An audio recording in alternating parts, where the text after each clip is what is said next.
Assalamualaikum warahmatullahi wabarakatuh. Perkenalkan, nama saya Meiji Syahrul dengan NIM 1901758, Prodi Sastra Indonesia. Pada kesempatan kali ini saya akan mencoba mengulas materi tentang angkatan 50-an. Ini merupakan suatu program atau tugas dari mata kuliah Sejarah Sastra Indonesia yang dibimbingi oleh Bunda Yeni Hayati. Baiklah, mau tahu bagaimana kelanjutan videonya? Silakan simak video berikut ini. Selamat menyaksikan dan check it out. Baiklah, kita memasuki materi yang pertama, yaitu tentang sejarah berdirinya atau terbentuknya Angkatan Sastra periode 50-an. Sastra Angkatan 50 dilatar belakangi oleh keadaan Indonesia yang pada saat itu mengalami perubahan yang cukup drastis, yakni dari transisi penjajahan berdarah menuju ke kemerdekaan yang cemerlang. Tentunya suasana tersebut, para sastrawan mulai memikirkan ciri khas pada sastra angkatan 50-an dan masalah kebudayaan yang sedang dialami Indonesia untuk membedakan dari angkatan sastra sebelumnya. Para sastrawan juga mulai mencari bahan-bahan yang merujuk pada kebudayaan Indonesia yang murni dan membebaskan dari pengaruh budaya asing setelah penjajahan tersebut.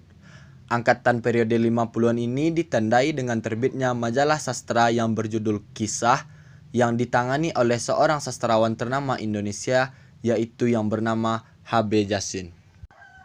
Kita memasuki materi yang selanjutnya atau yang kedua, yaitu tentang karakteristik atau ciri-ciri atau sifat yang dimiliki oleh angkatan 50-an ini.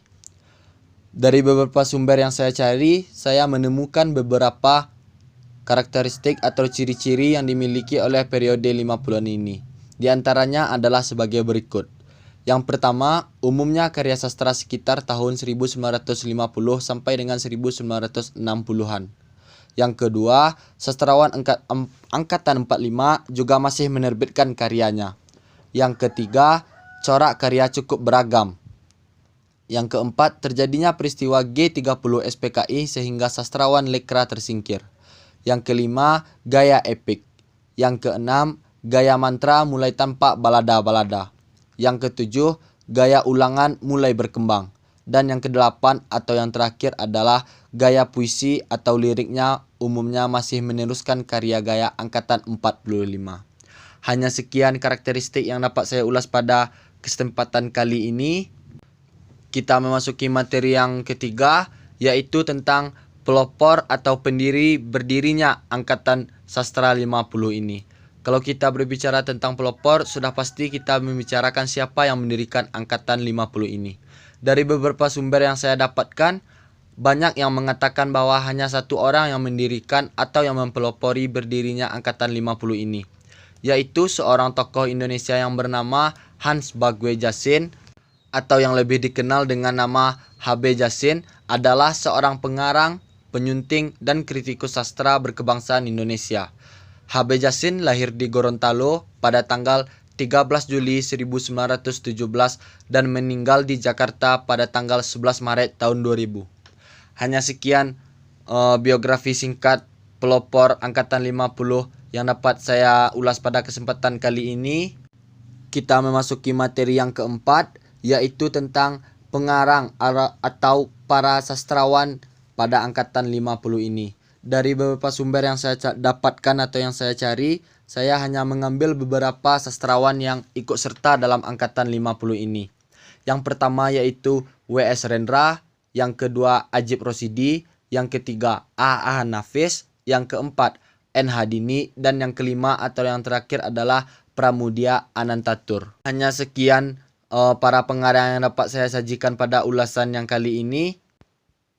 Kita memasuki video yang berikutnya, yaitu tentang karya sastra yang dihasilkan oleh para sastrawan pada angkatan 50 ini.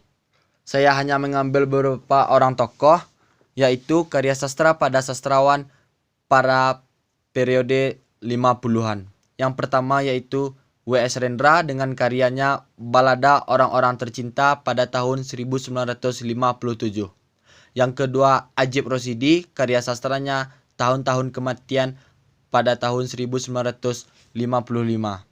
Yang ketiga yaitu A.A. Nafis, karya sastranya Robohnya Surau Kami pada tahun 1956.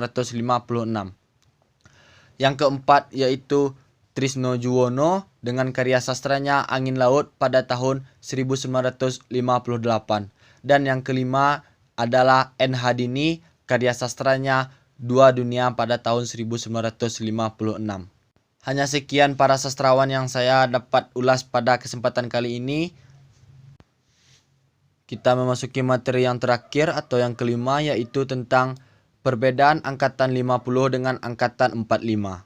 Baiklah, di sini saya mendapatkan beberapa perbedaan antara angkatan 50 dengan angkatan 45. Perbedaannya adalah angkatan 45 merupakan angkatan yang lahir pada masa sebelum dan awal kemerdekaan. Pengalaman hidup dan gejolak sosial politik budaya telah mewarnai karya angkatan 45 ini. Angkatan 45 ini memiliki konsep seni yang diberi judul Surat Kepercayaan Gelanggang. Sedangkan angkatan 50-an adalah angkatan yang ditandai dengan terbitnya majalah sastra yang berjudul Kisah yang ditangani oleh H.B. Jasin. Ciri-ciri angkatan 50 ini adalah karya sastra yang didominasi dengan cerita pendek dan kumpulan puisi. Nah teman-teman, hanya sekian pembahasan materi atau ulasan yang dapat saya jabarkan pada kesempatan kali ini. Semoga bermanfaat dan jangan lupa tekan tombol like, komen, dan subscribe. Terima kasih. Assalamualaikum warahmatullahi wabarakatuh.